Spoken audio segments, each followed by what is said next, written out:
Olá a todos, estamos mais uma vez aqui no canal Sustentabilidade no Guia, promovido pelo Guia da Cerveja, em parceria com o Sinserve. E hoje a gente vai falar sobre um tema muito importante, um tema global chamado mudanças climáticas. E mais uma vez, duas especialistas na área que vão poder contar um pouquinho para a gente como que é essa discussão sobre mudanças climáticas dentro das corporações, dentro de grandes cervejarias, Ambev e Heineken. Então, hoje, estou aqui, mais uma vez, super prazer receber Ornella Vilardo, a diretora de sustentabilidade da Heineken. Tudo bom, Ornella? Ótimo! Um prazer estar com vocês aqui hoje, Rodrigo. E também estamos aqui com a Karen Tanaka, a gerente de sustentabilidade da Ambev. Tudo bom, Karen? Tudo bem, Rodrigo? Oi, Ornella. Bom estar aqui com vocês também. Maravilha. Então é o seguinte, daqui a pouco está chegando um momento muito importante. É a COP27. Essa COP ela faz a discussão mundial mais importante sobre como a gente vai se adaptar cada vez melhor para reduzir e mitigar as mudanças climáticas. Chegando nesse momento, a gente traz à luz da discussão de qual o tamanho desse problema e como que a gente consegue trabalhar dentro do nosso dia a dia, dentro das corporações, para ajudar a mitigar essa problemática. Então, trazendo aqui do Egito para o Brasil a discussão de uma pré-COP27, a gente vai começar a entender o tamanho aqui desse desafio. Então, Ornella, vou começar contigo perguntando qual é o tamanho desse desafio, quais são os números mais ou menos globais que a gente tem dentro das empresas para precisar aí enfrentar. Bom, Rodrigo, primeiro acho que esse é um tema que a gente fala que passou da hora, né, no sentido de urgência. A gente está falando não mais de mudanças climáticas, a gente está falando de emergência climática, né? Então, passou-se o tempo da gente fazer análises e entender tendências, agora é ação prática, é realmente fazer e acontecer para que o planeta Terra não exceda, né, os 2 graus Celsius aí máximos de aquecimento, idealmente até 1,5 grau nas próximas décadas. Então, a gente precisa colocar em prática o que já vem sendo discutido há muito tempo. Eu acho que um primeiro grande passo que as organizações têm feito de forma pragmática tá bom, eu reconheço meu papel, assim como, né, os países e todos os atores que estão diretamente ligados ao problema, a sociedade como um todo, a humanidade, mas as empresas se colocarem como parte da ação e da solução, né, partindo de compromissos globais com relação às emissões. Então, a Heineken foi a primeira cervejaria em âmbito global a se associar ao SBTi, né, que é o organismo das Nações Unidas, que é uma coalizão que antecipa em 10 anos o Acordo de Paris, né? O Acordo de Paris previa até 2050 descarbonização, né, o atingimento do carbono neutro, e a ideia é que essa meta, né, esse compromisso seja antecipado em 10 anos, em 2040. Então, o grupo Heineken foi signatário, então, desse compromisso de ser carbono neutro em toda a cadeia de valor, né? Então, a gente está falando em todos os elos, né, da cadeia, desde lá da agricultura, da produção, da distribuição dos nossos produtos, refrigeração e embalagens, destinação, inclusive, final das embalagens. Então, é claramente uma mudança de mindset, é como a gente faz negócio diferente, porque a gente sabe que a gente está longe ainda de todas as respostas, mas o compromisso tem que acontecer e a gente tem que trabalhar a partir de hoje né, com clareza de como que essa curva, né, esse roadmap que a gente vai construir para chegar lá é consistente ano após ano, né, demonstrando resultados claros. Então, eu traria aí esse como principal ponto do lado das grandes corporações, das grandes empresas, Rodrigo. Muito legal essa parte de trazer o protagonismo e a responsabilidade, que é de todo mundo no final, mas que as grandes empresas têm.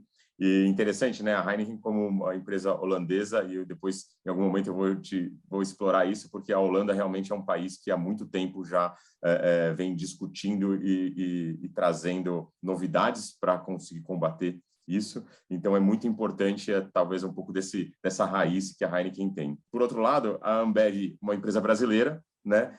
Então, vou pedir um pouco para a Karen mostrar aqui o que a empresa de raiz brasileira vem mostrando e protagonizando e fazendo também sobre isso, qual que é os grandes desafios, né? Até porque a quantidade de unidades, quantidade de operações que a Ambev tem aqui no Brasil é bem significativa. É isso mesmo, Rodrigo.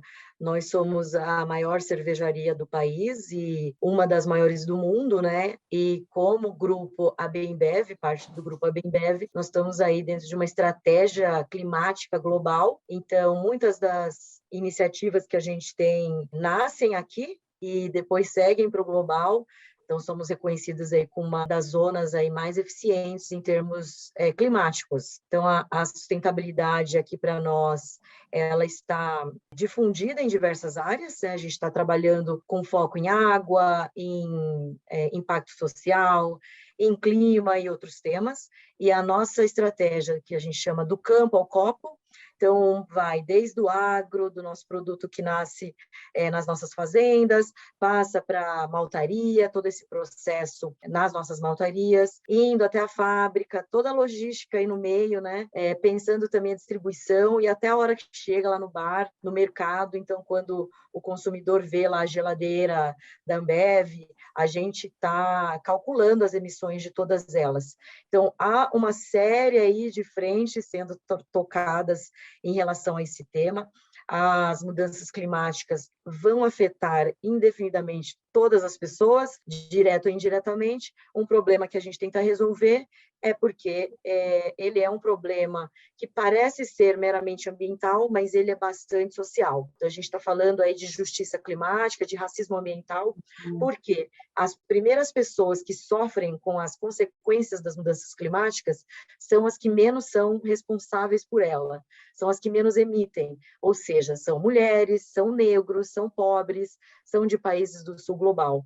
E essas são as pessoas que vão ser as primeiras a terem um deslizamento, ou perderem a casa, ou deixar de ter uma produção agrícola por causa disso. Então, dados todos os riscos climáticos que a gente está enfrentando, estamos aprendendo a calcular, nós temos que criar aí oportunidades de negócios e de soluções. Então, de negócio, quando a gente pensa a longo prazo, a gente tem que pensar estratégias de mitigação, que é diminuir as emissões, temos que reduzir. E no curto prazo, que já está acontecendo, é a adaptação, como a gente resolve e trata as causas que já estão acontecendo. Então, esse trabalho nessas duas frentes tem que ocorrer na empresa como um todo.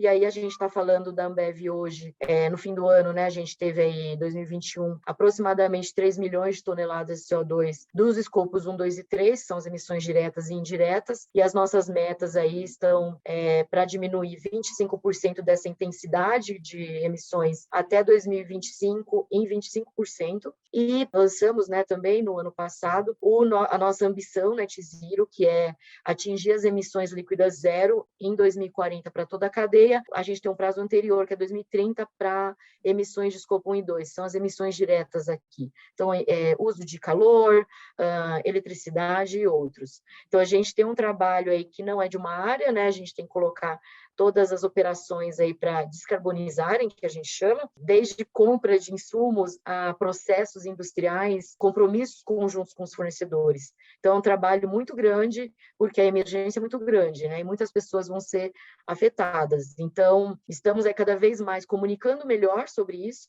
que é um tema, não é um tema fácil, né? Estamos falando, você falou bem da COP, é muito bom, nós vamos estar lá, porque a gente não perde COP mais, é um lugar onde a gente discute as melhores práticas, os maiores problemas com gente de toda a sociedade, incluindo ONGs, academia, governos e outras empresas. Então, é um lugar importante para estar, e que bom que a gente está fazendo isso aqui hoje aí para falar um pouco mais disso e trazer isso para o nosso dia a dia.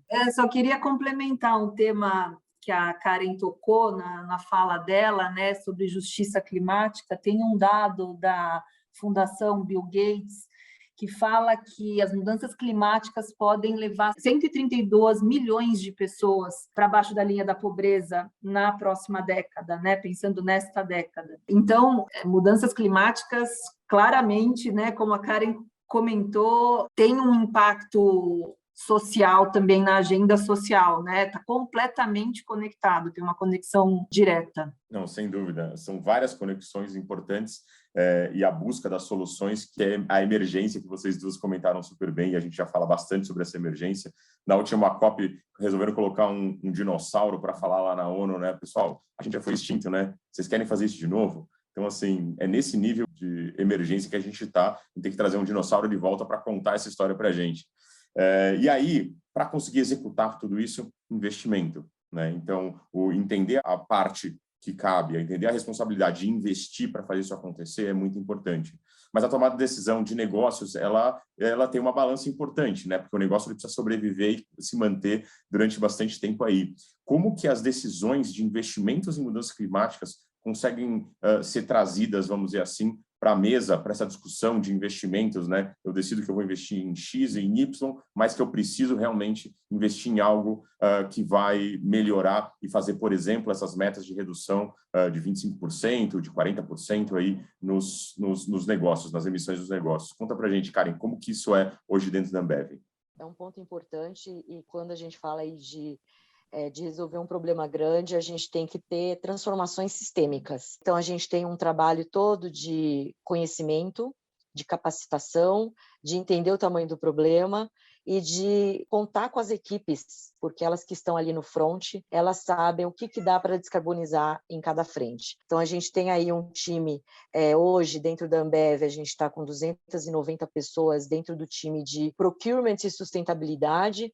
Então, essa decisão ela foi muito estratégica, porque esse time é o time que faz as grandes compras da companhia. E quando a gente fala de emissões, o escopo 3, né, que a gente fala aqui das emissões indiretas, em geral é o maior das empresas. Chega a ser até 95%, 98%. No caso da Ambev, hoje é 87%. 87% das nossas emissões vêm do escopo 3, que são as emissões aí do agro, as emissões de embalagens, as emissões, por exemplo, de resfriamento dos produtos, de logística.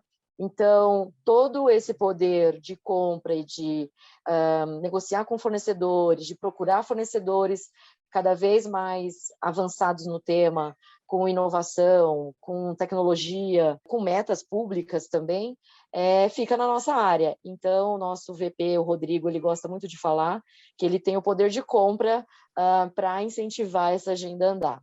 E também pensando assim, descarbonização das fábricas e tudo isso. Quando a gente foi fazer o nosso Net Zero, a gente fez um estudo interno para ver quanto isso nos custaria para poder dar a data.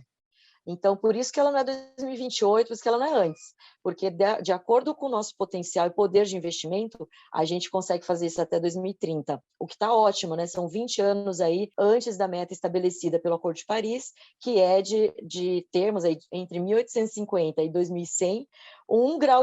Não é muita coisa, mas o problema é que nós já chegamos em 1,2. Nós estamos aí muito próximos de atingir um limite de não retorno, né, de mudanças climáticas. Um momento em que essas mudanças sistematizadas aí globalmente, elas vão afetar todo mundo e a gente não vai conseguir dar conta de reverter esses problemas. A gente está falando de disrupções em cadeias de valor, a perda de infraestrutura, doenças cada vez mais, a pandemia está totalmente ligada às mudanças climáticas, quanto mais a gente desmatar, mais pandemias nós vamos ter. E isso já está comprovado, né? A gente tem aí só na Amazônia mais de 3.000 tipos de morcegos com coronavírus. Então, imagine o que é um desmatamento de da maior floresta tropical do mundo. É alarmante, sim, mas nós temos que saber como investir. Então, o que a gente faz? Hoje a gente tem aí um trabalho também, por exemplo, temos muitas iniciativas. Então, por exemplo, de incluir o carbono no nosso cálculo de investimento financeiro. Então, a gente consegue colocar um preço sombra, a gente chama de precificação interna de carbono, ou por meio de um preço sombra, que é um dos modelos mais utilizados, em que você calcula o quanto o investimento vai emitir frente a outro. Então, quando o investimento ele é considerado mais verde, como a gente diz, ele vai emitir menos. Só que esse custo social do carbono que a gente fala, ele é um custo do carbono que a gente está emitindo e o quanto ele faz mal para o planeta e para a saúde das pessoas. Então, esse é um valor que as empresas e governos precisam cada vez mais aprender a fazer e calcular, porque todos os valores que a gente vê hoje aí de impactos das mudanças climáticas são subdimensionados. A gente não está calculando todos os problemas que isso vai nos trazer. Então, no caso da Ambev e provavelmente da Heineken, é pensar influência aí no agro, quanto as chuvas vão mudar, vai ter pragas. Quando a gente fala aí da produção cervejeira, será que eu vou ter uma inundação na minha fábrica um dia? Será que eu vou ter energia elétrica para ela? No Brasil, ela é altamente dependente de energia hidráulica, e pensando aí no nosso próprio ponto de venda, os nossos parceiros. Será que se inundar, o dono do bar consegue abrir o bar, os clientes vão vir? Então, tem uma série de problemas que a gente está começando a mapear e calcular. Então, de investimento, hoje a gente tenta inserir, então, os custos, né, de carbono no nosso plano, né, de compras. Então, vou te dar um exemplo dos caminhões. Então, a gente tem aí hoje a maior frota elétrica de caminhões do Brasil, com 255 caminhões no Brasil operando, e a gente utilizou um estudo de custo, a gente colocou lá o quanto a gente vai economizar de diesel. E essa é uma economia financeira, mas ela também é uma economia para o meio ambiente, para a saúde da população. No nosso caso, a gente só contabilizou as emissões e o gasto, né, com combustível. O que isso quer dizer? Que eu tenho dados aí do primeiro semestre, que a gente teve aí 255 toneladas de CO2 que foram evitadas. Por quê? Eu não estou mais usando diesel, estou usando eletricidade renovável do centro de distribuição. E de economia aí eu tive 107 mil litros de diesel já economizados. E aí vocês façam a conta aí quanto está o diesel hoje e o quanto ele emite, né? Então, o diesel tem um dos piores aí fatores de emissão entre os combustíveis. Então, tem muitas maneiras de fazer. Os nossos investimentos aí, quando você quer direcionar para um investimento mais verde, quando você insere o carbono, ele começa a se pagar, né? Então, o dos caminhões, por exemplo, a gente tinha uma estimativa de quando ele ia se pagar, essa estimativa esse valor está muito menor, ele está se pagando em muito menos tempo do que a gente imaginou. Esse é um resultado. Bacana, legal, ótimos exemplos, né? A gente fala que esses projetos, exemplos que dão resultados são o easy yes, né? Putz, é muito fácil falar um simples, um projeto que vai dar um resultado aí de médio e longo prazo, obviamente tendo capital, por isso que as análises financeiras são importantes, e trazer a precificação é exatamente a discussão da COP27, que começou lá, finalizou na COP26 e agora a COP27, se Deus quiser, vai pegar água, não vai falar pegar fogo, né? Vai pegar água, vai pegar todo mundo lá e a discussão, se Deus quiser, vai avançar, mas que bom que já vem se fazendo isso. E na Heineken, Ornella, como é que está essa discussão dos investimentos financeiros dentro das questões climáticas? Bom, aqui eu acho que eu vou até pegar um gancho, porque acho que muitas, né, dos pontos que a Karen trouxe são comuns também, a Heineken não vale repeti-los, mas eu acho que tem um olhar de o que é quick win, né? O que a gente entende que não demanda tanta negociação do ponto de vista de investimento e retorno de longo prazo, e que a gente já consegue comprovar, inclusive, que tem um retorno para o negócio no curto e médio prazo. E eu acho que energias renováveis foi muito por esse caminho, e a gente abraçou essa oportunidade de falar, vamos agarrá-la da melhor maneira possível, vamos fazer o que a gente conseguir fazer. E por isso que a gente, inclusive, vai chegar a ser 100% renovável nas nossas cervejarias, né? Pensando tanto em energia térmica quanto energia elétrica, 7 anos antes do global.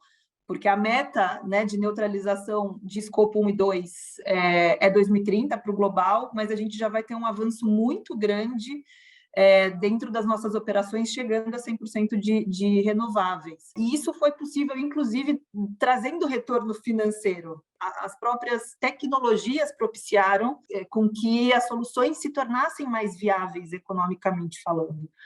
Então, acho que esse é um ponto. E a gente abraçou isso, né, o elemento energia renovável, de forma transversal. Então, a gente falou, nossa, a gente vai chegar 7 anos antes do que o global para as nossas cervejarias, né? Pensando nas 12 cervejarias que a gente tem no Brasil e as 2 micro cervejarias.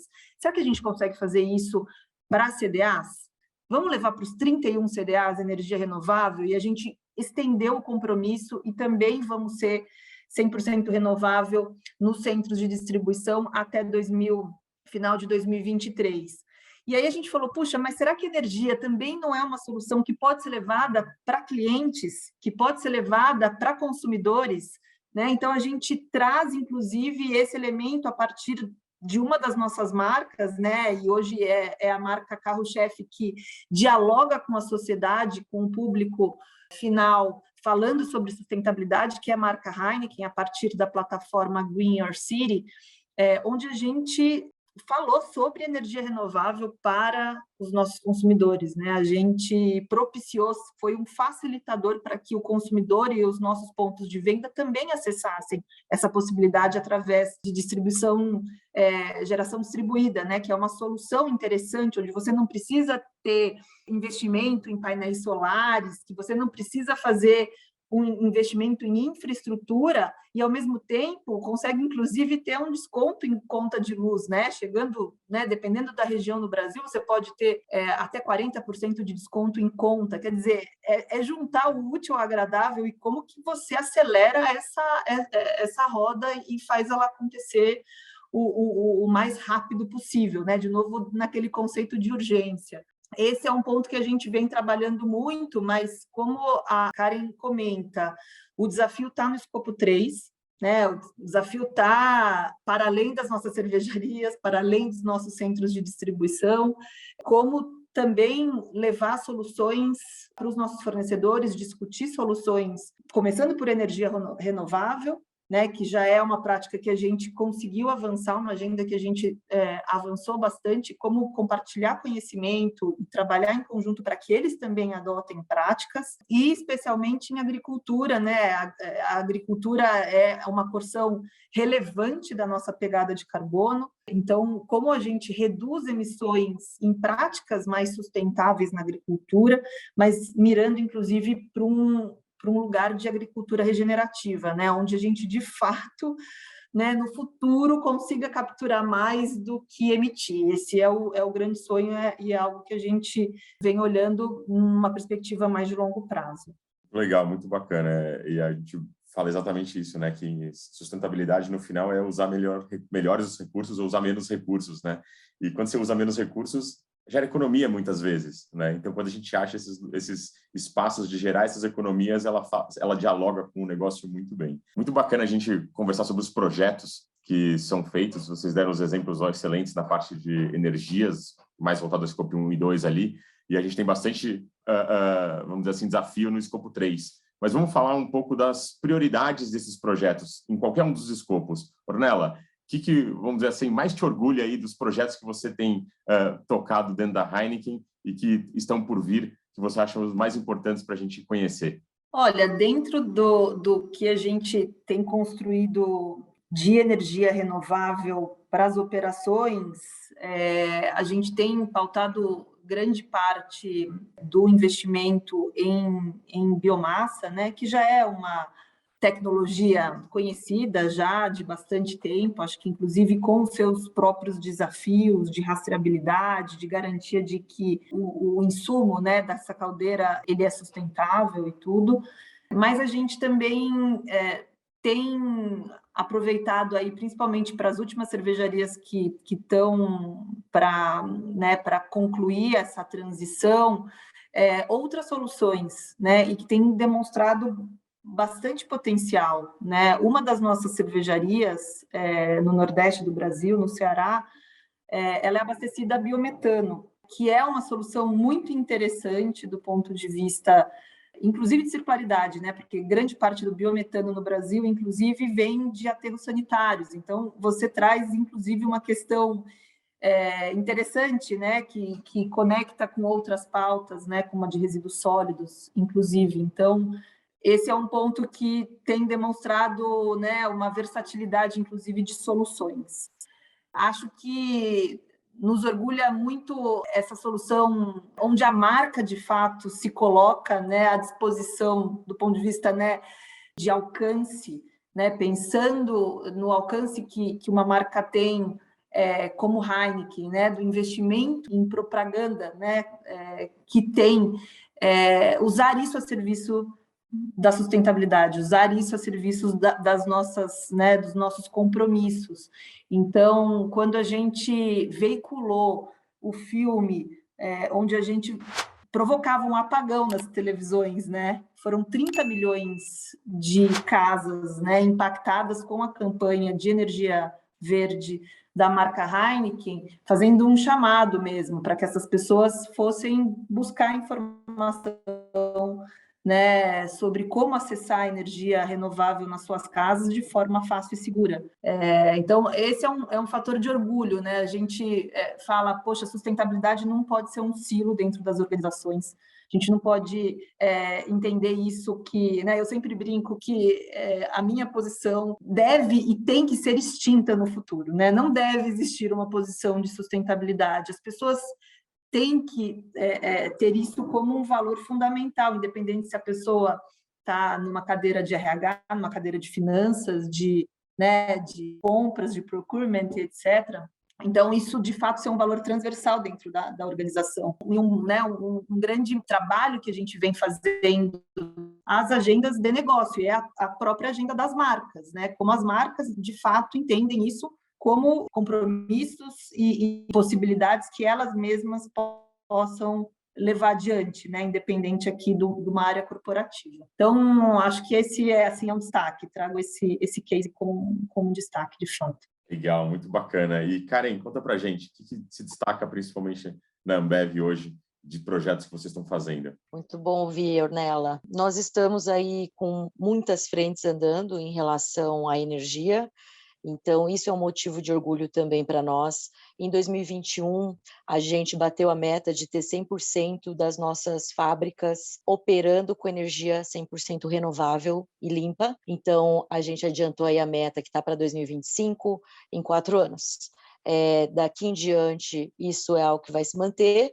Estamos investindo em mais fontes para nos dar aí a redundância necessária. Os nossos centros de distribuição hoje são aproximadamente 100 pelo Brasil, e eles vão estar, até o fim do ano, a gente vai ter 100% deles também operando com energia renovável.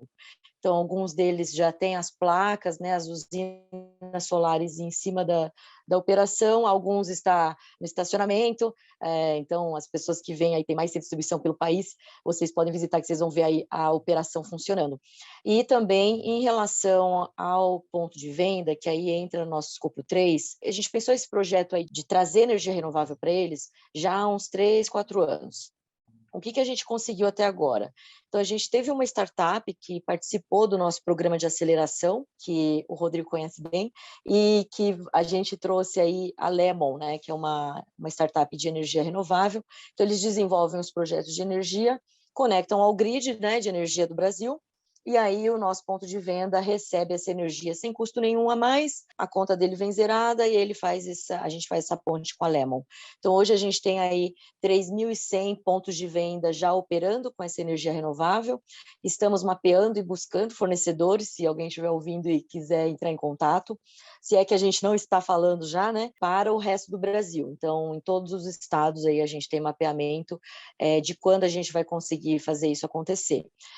Nós temos ainda também um trabalho, isso tem muito a ver com emissões, mas também de um ganho financeiro para esse ponto de venda. Então, além da gente limpar um pouco a matriz, né, energética do Brasil, porque a gente está investindo em capacidade instalada, então isso tem tudo a ver com o Objetivo de Desenvolvimento Sustentável número 7, que dentro da meta lá do ODS 7 tem o aumento de energias renováveis na matriz energética do país, e isso está sendo feito, tanto nas nossas operações para as nossas mais de 30 fábricas, assim como para nosso centro de distribuição e agora nos pontos de venda. Isso é um peso muito grande, né? Geladeiras que a gente deixa lá funcionando e todo mundo gosta de cervejinha bem gelada no Brasil, então isso representa um consumo grande de energia para esse ponto de venda. Então, ao mesmo tempo que a gente resolve um problema ambiental, que tem a ver com o social, como a gente falou, também resolvemos, aí trazemos um fôlegozinho em economia, né, financeira para eles. E vamos começar a mapear também os impactos indiretos disso. Então,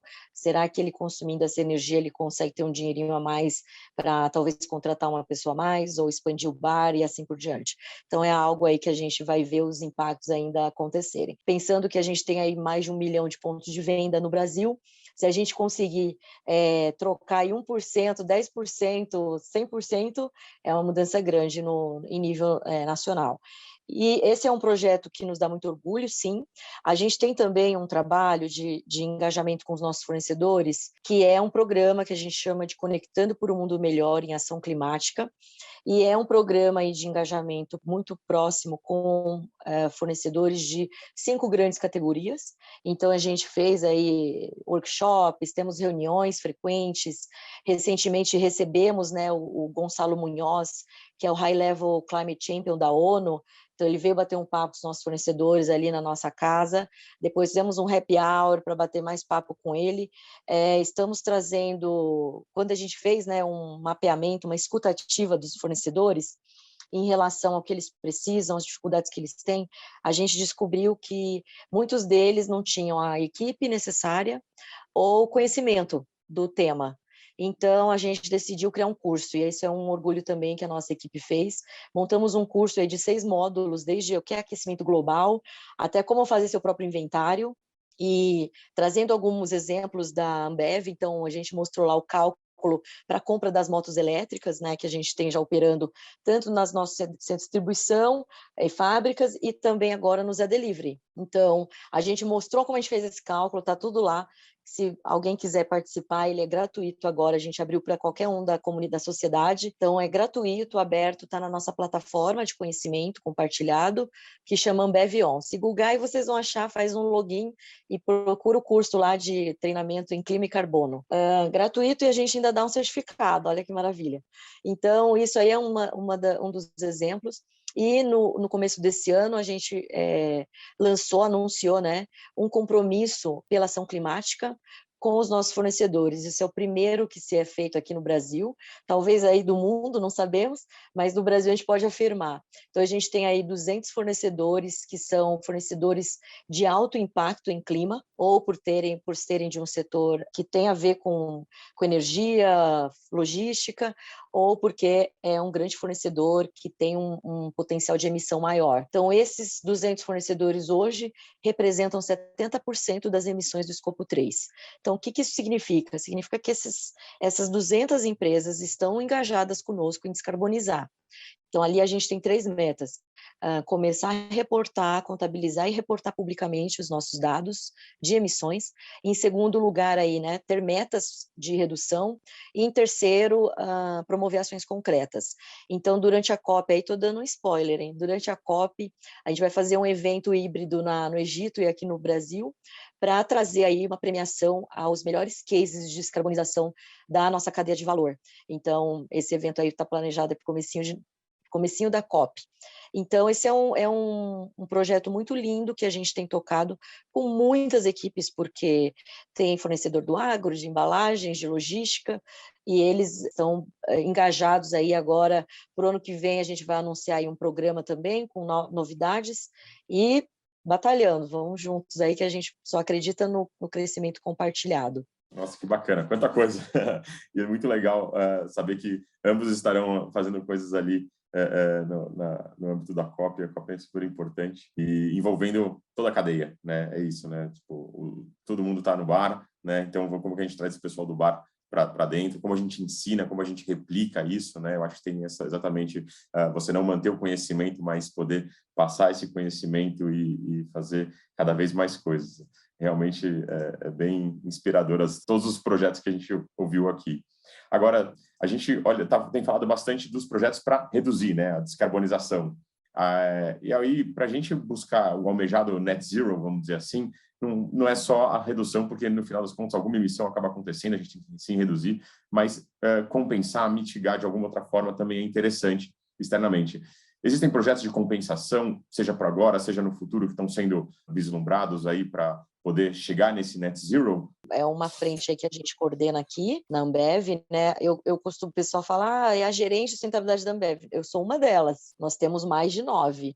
Então, a parte de ação climática aqui fica comigo, com a nossa equipe, e a gente tem aí um trabalho certíssimo, Rodrigo. Focar primeiro em diminuir e reduzir, porque os nossos índices estão alarmantes, né? Como eu falei, a gente já atinge 1 grau e 1,2, então a gente tem que diminuir as emissões antes de tudo.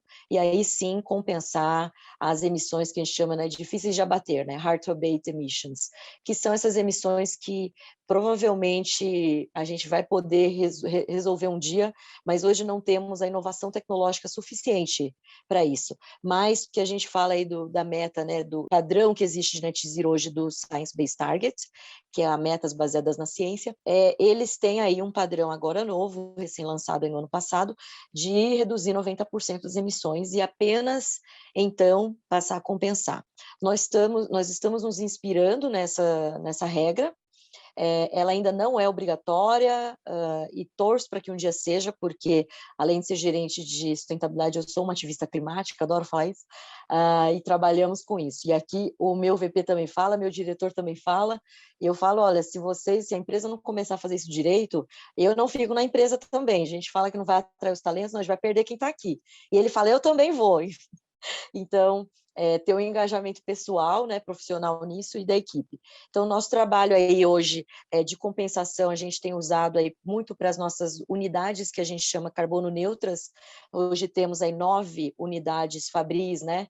Então, a gente tem 7 fábricas e uma maltaria e um centro de distribuição já que a gente chama de carbono neutro, então reduzindo aí entre 80% e 90% as emissões e compensando esses 10%, aí 20%, enfim, com créditos de alta qualidade, que a gente chama aí, né, créditos com rastreabilidade comprovada, com certificação brasileira e internacional, que são créditos, os que a gente tem usado são os créditos de REDD+, que é um programa oficial da ONU, né, para trabalho em desmatamento, em evitar desmatamento e projetos de conservação. Então, são projetos que mantêm a Amazônia em pé. Então, a gente tem aí alguns créditos para isso e vamos usar até 2023 para mais unidades que a gente vai lançar aí. Esse ano ainda tem novidade, vamos lançar mais algumas, e ano que vem, de novo, vamos ver se a gente dá outro show aí. Esses créditos hoje a gente compra, eles são créditos verificados, tanto aqui no Brasil quanto fora pela Verra, que é uma das certificadoras aí, verificadoras mais bem reconhecidas no mercado, e seguindo esse padrão aí da ONU, do REDD+, de um programa, né, da ONU oficial para compensar. Bacana, legal essa explicação, né, dos percentuais, para a gente ter uma noção, assim, não continuar fazendo e compensar tudo, não, pô, a busca é de 90%, 80%, quer dizer, o trabalho é suado para ter essa relevância dentro do desafio. E, Ornella, e como é que é essa visão da compensação na Heineken, seja Brasil ou global? É exatamente o mesmo, né? Porque nós também temos o compromisso com o Science Based Targets, que é o SBTi que eu tinha falado no início. Então, essa regra se impõe, né? De você reduzir o máximo que você consegue e você ter um teto máximo de 10% para compensação, olhando numa perspectiva, né, ali para fechar conta mesmo, não para fazer a coisa desde já. Mas o fato é que a gente também está atento para possibilidades e conexões, né? Eu acho que existe uma conexão hoje muito forte entre mercado de carbono, né, e créditos de carbono com a questão hídrica, que é um outro pilar de suma importância na nossa estratégia ambiental do grupo. É matéria-prima essencial, né, para fazer uma cerveja, é a principal matéria-prima, mais de 90% do nosso produto é água, então a gente precisa olhar para esse recurso de forma muito crítica, e principalmente para aquelas cervejarias que estão classificadas numa região em estresse hídrico, a gente tem um indicador onde a gente precisa devolver para aquela bacia hidrográfica 1,5 vezes que a gente captura para comprar a produção dos nossos produtos. Então, eu estou falando aqui de algo que vai para além da eficiência interna, né? É uma compensação de fato, é trabalhar com outros atores daquela determinada região e é fazer projetos, por exemplo, né, um exemplo claro, projetos de reflorestamento. Então, uma das nossas cervejarias, que fica localizada na região de Itu, no interior de São Paulo, está dentro dessa classificação de estresse hídrico e a gente já tem uma parceria de longa data com a SOS Mata Atlântica, que inclusive hoje, né, tem a sede da SOS em uma das nossas propriedades, que foi lá, inclusive, ao Centro de Experimentos Florestais da SOS Mata Atlântica, onde foi reflorestado, né? A gente tem ali um espaço de 386 hectares que foram reflorestados, trazendo inúmeros, né, impactos positivos, desde 156% de aumento em biodiversidade até, sim, impacto no acúmulo maior de água subterrânea na região. Então, faz todo sentido a gente olhar para a regeneração do ponto de vista de créditos de carbono, isso eventualmente lá na frente compensar um pouco do que a gente precisa compensar e, ao mesmo tempo, olhar para a resiliência hídrica, né?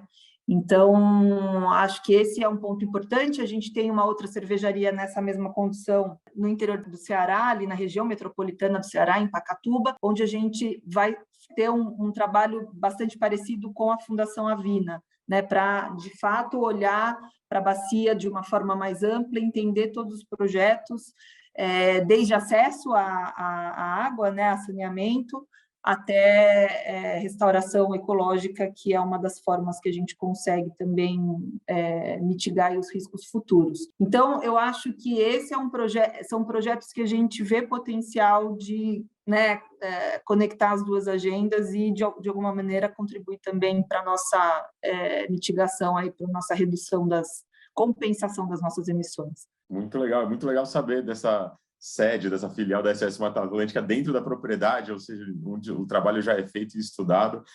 Vai começar a ter gente pedindo para visitar, vai ter turismo ali, mas muito legal. O trabalho é incrível, ali é um grande laboratório vivo, né? Existem muitas pesquisas de mestrandos, doutorandos acontecendo ali no espaço, mas a gente também tem as portas abertas, né, para visitação externa.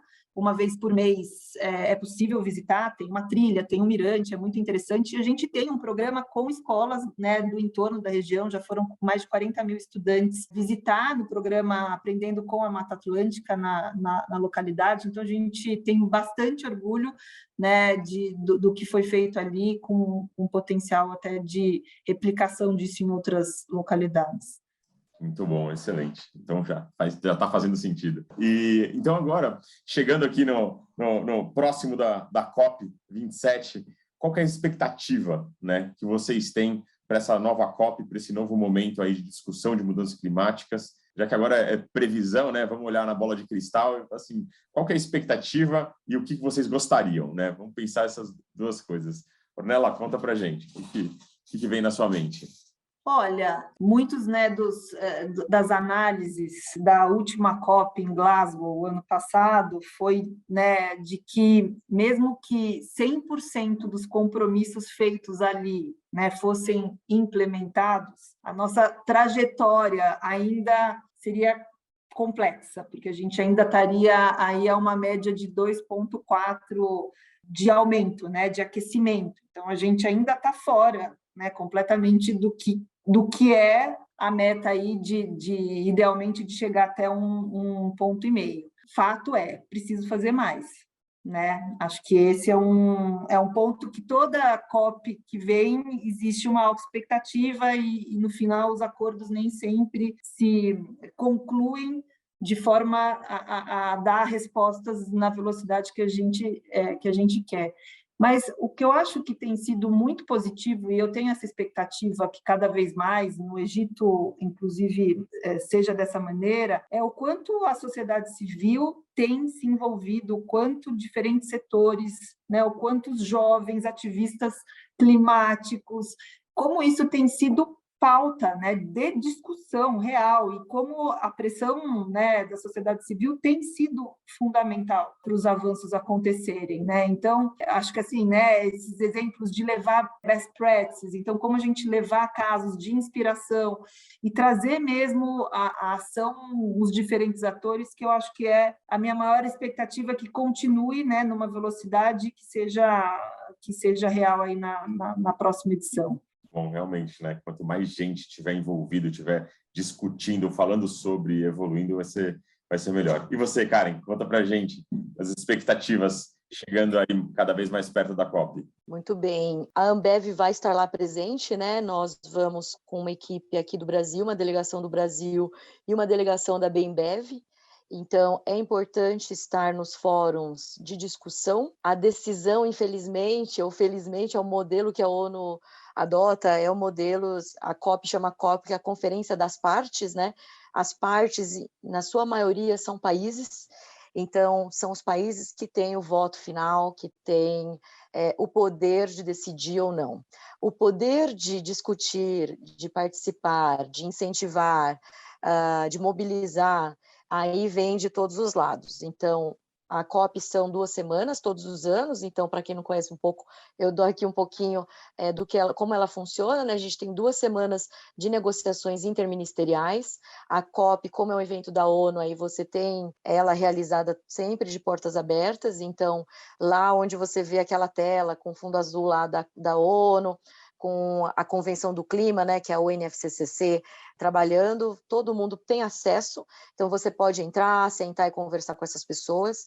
A gente faz uma agenda tanto multilateral, né, de trabalho com outras empresas, a gente vai como Sindicerve de novo, então representando o setor, também falamos com organizações civis, como as ativistas a gente sempre encontra, incluindo algumas são até minhas amigas, então eu adoro colocar elas para conversar e com empresas, e também com governos, né, então a gente tem muitos governos subnacionais participando. O Brasil, ano passado, tinha 13 ou 14 governadores presentes na COP. Então, isso é algo, assim, incrível e que nem todos os países têm esse luxo de levar tanta gente importante, né, e de relevância para participar das negociações. Então, eu tenho aí um passado acadêmico, né, então, com mestrado e doutorado em sustentabilidade, então também sou revisora dos estudos do IPCC, que são os principais estudos de clima que ajudam a basear, né, todas as metas que são colocadas nas conferências. Então, o Acordo de Paris tem esse nome porque foi quando a gente conseguiu aprovar isso em 2015 em Paris, na COP15, e que agora ele é o grande, né, diretivo aí, de governança climática do mundo. Então, quando fala Net Zero, 1.5, é tudo por causa dele. E dentro dele tem vários artigos, e um artigo em especial, que é o artigo 6, ele tem muito a ver com o setor privado, porque é nele que estão todas as ferramentas colaborativas para descarbonizar, então, para fazer o negócio acontecer no dia a dia. Então, ali tem diretrizes para um sistema de comércio de emissões, que é o que algumas pessoas chamam de mercado de carbono. O mercado de carbono pode ser várias coisas. Então, o mercado de carbono do âmbito da ONU, ele ainda está em tramitação, a gente não tem tudo definido, mas esperamos que esta COP traga os resultados e as decisões finais disso. Na última COP que a gente esteve em Glasgow, foi aprovado, muitas diretrizes foram aprovadas na última COP, e esse ano a gente teve o trabalho de muitos grupos de trabalho focando em implementação, e agora a gente espera que as decisões sejam finalmente tomadas nessa COP. E aí a gente quer dizer que vai ter de volta um mercado internacional de carbono. Isso não tem a ver com o mercado voluntário de carbono, que é o que a gente opera aqui no Brasil, e de um eventual mercado regulado brasileiro. Eles três podem conversar, mas são coisas diferentes. O legal da gente pensar e que esse mercado possa sair é que o Brasil tem muito a oferecer com produtos e serviços ecossistêmicos, ambientais e de carbono. Então, a gente pode oferecer créditos de altíssima qualidade para o resto do mundo. A gente pode virar o grande fornecedor de crédito de carbono, aí, que vai ser um tipo de commodity, né? E também pensando nos outros instrumentos que estão sendo discutidos ali, que são muito parecidos com o que a gente tinha antes, que era a era do protocolo de Quioto. Então, muito foi, o protocolo de Quioto não deixou de existir, ele foi adaptado e se tornou o Acordo de Paris. E aí tem implementação conjunta, transferência de tecnologia e outras coisas que são importantes para nós. Então, um dos resultados que eu espero, como técnica, mas também como empresa, é definição dos limites e implementação do acordo do artigo 6. Outros temas que vão estar, a gente tem que lembrar que essa COP é uma COP no Egito, num país africano, então a agenda da presidência da COP já está pública no site deles, que eles querem falar muito de adaptação, de resiliência, né, tanto para alimentos quanto para água, e também a questão de investimentos, fundos, né, que foram prometidos aí por países desenvolvidos para ajudar a adaptação, que é resolver os problemas que as mudanças climáticas já trouxeram, já estão aqui. Então, esses fundos que foram prometidos, eles devem ser confirmados agora esse ano, e eu vejo que a pressão da presidência da COP está grande, e eu vejo isso com muito bons olhos, quer dizer que eles estão muito envolvidos nisso.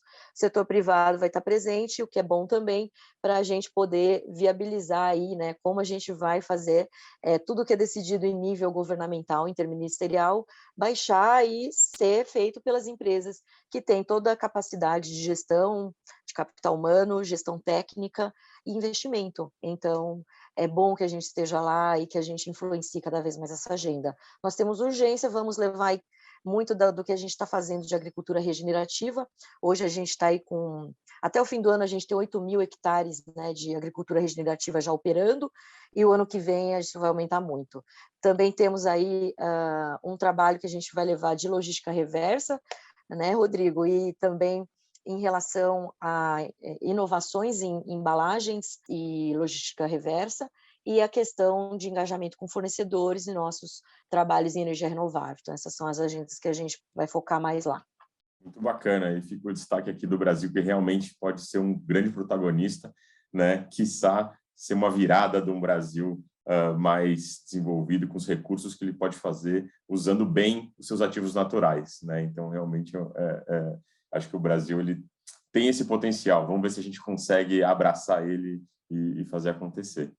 Muito bom. Olha, queria agradecer demais, né, todas as explicações, todas as informações que vocês passaram aqui, super relevantes. Ornella, Karen, muito obrigado por participar aqui de mais um Sustentabilidade no Guia, né, feito pelo Guia da Cerveja e em parceria com o Sintserve. Muito obrigado a vocês duas. Muito obrigada, Rodrigo, Ornella, foi um prazer. Obrigada, foi um prazer imenso, Karen. Obrigada, Rodrigo.